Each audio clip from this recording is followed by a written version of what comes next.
Start madam.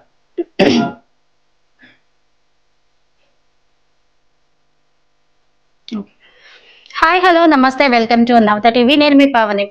ప్రతిరోజులాగే ఈ రోజు వివిధ దినపత్రికల్లో ఉండేటటువంటి వార్తా విశేషాలని ఈ రోజు కూడా మన ప్రధాన వార్తాపత్రికల్లో ఉండేటటువంటి వార్తా విశేషాలని ఈ రోజు మనం తెలుసుకునే ప్రయత్నం చేద్దాం. ముందుగా ఆంధ్రజ్యోతి చూసుకుందాం. ఆంధ్రజ్యోతిలో హెడ్లైన్స్ కి వెళ్ళిపోదాము.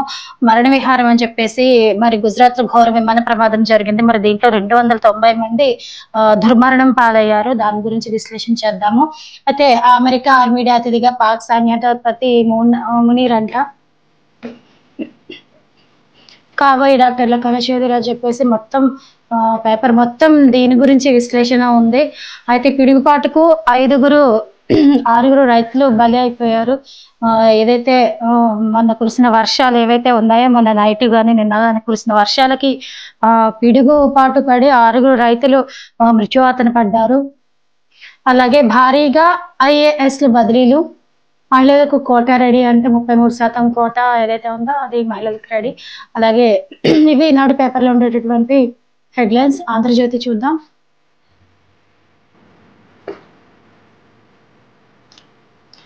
ఆంధ్రజ్యోతిలో కూడా ఇది కూడా మరణ విహారం అని చెప్పి వేసింది.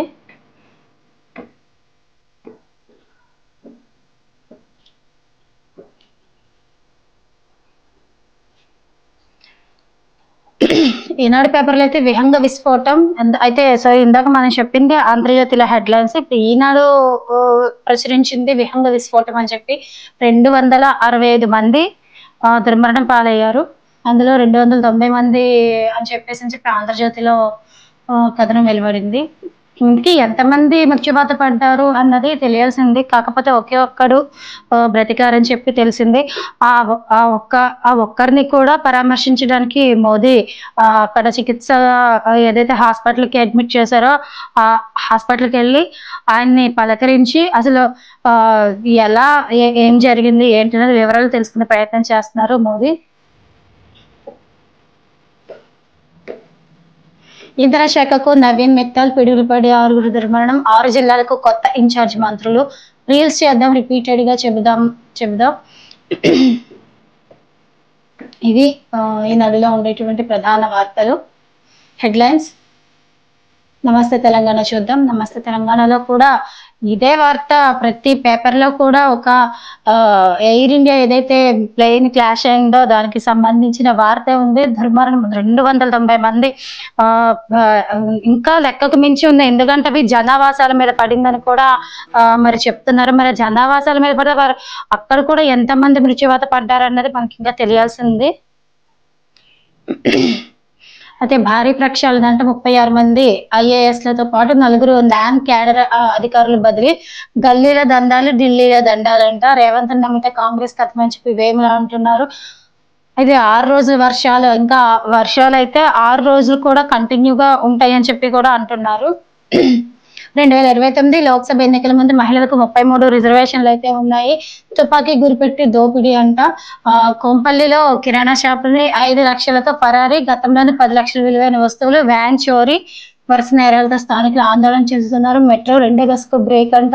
అయితే రాజాలు వేస్తే VR కు అటాచ్. అప్పుల బాధతో రైతుల ఆత్మహత్య. వరి ఎందుకు వేస్తున్నారు అని చెప్పి రైతును కించపరిచేలా నాగర్ కర్నూలు కలెక్టర్ వ్యాఖ్యలు అయితే చేయడం జరిగింది. మృత్యుంజయుడు అని చెప్పి ఒక అదే నిన్న ఏదైతే ఎయిర్ ఇండియా ఫ్లైట్ క్లాష్ అయిందో దానికి సంబంధించి చాలా మంది దుర్మరణం పాలైందో అందులో ఒకే ఒక్కరు మృత్యుంజయుడిగా నిలిచి బ్రతికి బయటపడ్డారని తెలిసిందే. అందులో seat number 11A passenger safe అని చెప్పి అంటున్నారు. అయితే విమాన దుర్ఘటన నుంచి బయటపడ్డ లండన్ వాసి రమేష్ విశ్వాస్ కుమార్ అంట. దిశ చూద్దాం. దిశలో ఎటువంటి ప్రధాన వార్తలు హెడ్లైన్స్ చూద్దాం.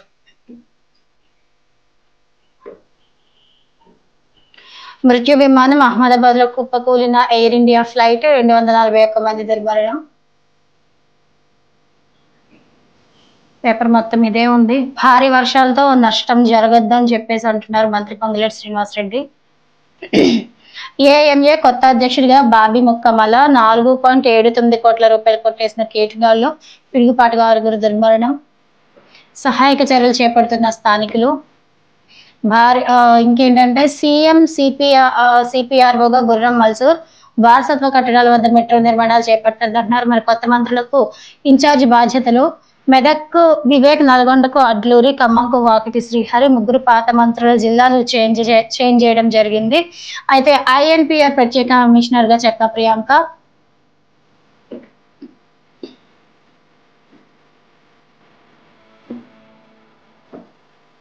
ఆస్కీ బాత్. చేనేత అనేది ఒక కళ అని అంటున్నారు. పోచంపల్లి ఏకతత్పత్రుల కళకు మాత్రమే గుర్తింపు కాదని చెప్పేసి చేనేత కళాకారుల గురించి కూడా ఒక కళను వివరించారు. అలాగే తెలంగాణ పోటీ పడుతుంది, అభివృద్ధి చెందిన దేశాలతో తెలంగాణ పోటీ పడుతుందని కూడా బట్టి విక్రమార్క డిప్యూటీ సీఎం ఒక కార్యక్రమంలో పాల్గొని ఈ విధంగా చెప్పడం జరుగుతుంది. దాని గురించి కూడా మనం చూసుకునే ప్రయత్నం చేద్దాం. భారీ వర్షాలు, వరదలపై అప్రమత్తంగా ఉండాలని కూడా అంటున్నారు. తప్పతాగి తప్పించుకోలేరని చెప్పేసి మందుబాబులపై పోలీసు నజర్ చేశారు. మెట్రో పనులకు బ్రేక్ అంట. పార్టీ ప్రభుత్వ పదవుల్లో బీసీలకు ప్రాధాన్యత. సాక్షి చూద్దాం. సాక్షిలో కూడా సేమ్ ఇదే ఉంది.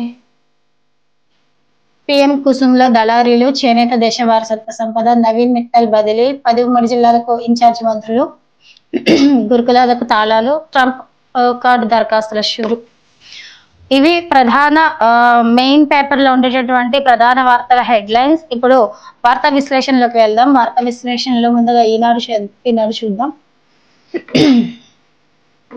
మధ్యాహ్నం అతి ఘోర ప్రమాదం జరిగింది.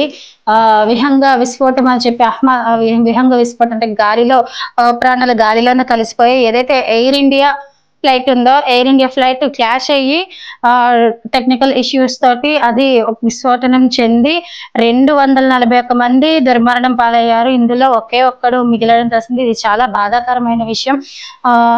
అందులో 229 మంది ప్రయాణికులు, 12 మంది సిబ్బంది కూడా దుర్మరణం పాలయ్యారంట.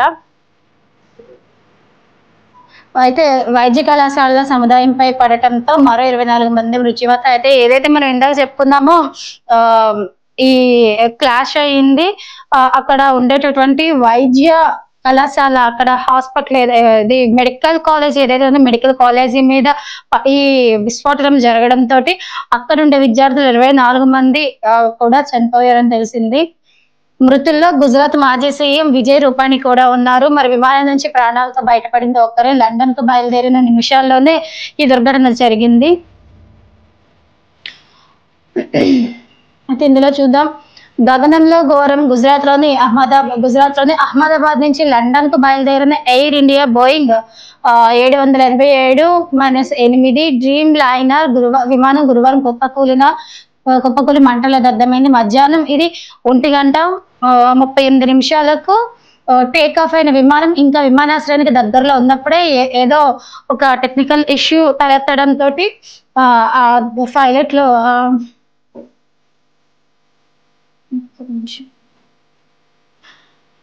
ఇంకా విమానాశ్రయానికి దగ్గరలో ఉన్నప్పుడే టెక్నికల్ ఇష్యూ సంభవించడంతో పైలట్లు పూర్తి స్థాయి అత్యవసర పరిస్థితిని ప్రకటించి మేడే కాల్ ఇచ్చారు.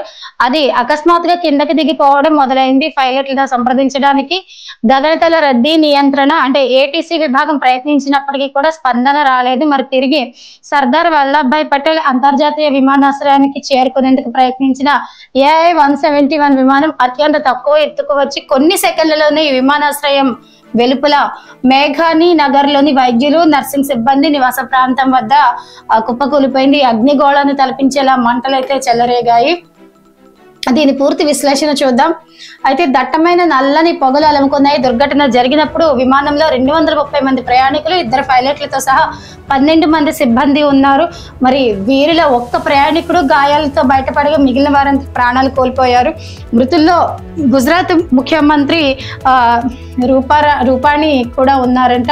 లండన్ లో ఉంటున్న తన కుమార్తెను చూసేందుకు ఆయన వెళ్తున్నప్పుడు ఈ దుర్ఘటన అయితే జరిగింది. అయితే ఇది ఎక్కడో ఒక మెడికల్ కాలేజీ మీద పడడంతో ఆ మెడికల్ కాలేజీలో ఉండేటువంటి 28 మంది సభ్యులు కూడా దుర్మరణం పాలైన సంగతి తెలిసిందే. అయితే విమానం కూలిన ప్రాంతాల్లో బీజే వైద్య కళాశాల మెడికల్ వసతి గృహ సముదాయం బాగా ధ్వంసమైంది. హాస్టల్ ఏదైతే ఉందో దాని మీద పడటంతో అది పూర్తిగా ధ్వంసమైంది. దాంతో 24 మంది సామాన్య మెడికోలు మృత్యువాత పడడం జరిగింది.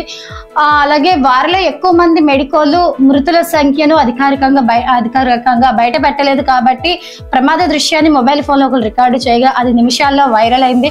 ప్రమాదంపై రాష్ట్రపతి, ప్రధాని సహా పలువురు ప్రముఖులు దిగ్భ్రాంతి వ్యక్తం చేశారు. మరి విమాన ప్రమాదాల దర్యాప్తు మండలి AAIB ద్వారా విచారణకు ప్రభుత్వం ఆదేశించింది. కేంద్ర హోంమంత్రి అమిత్ షా, పౌర విమానయాన మంత్రి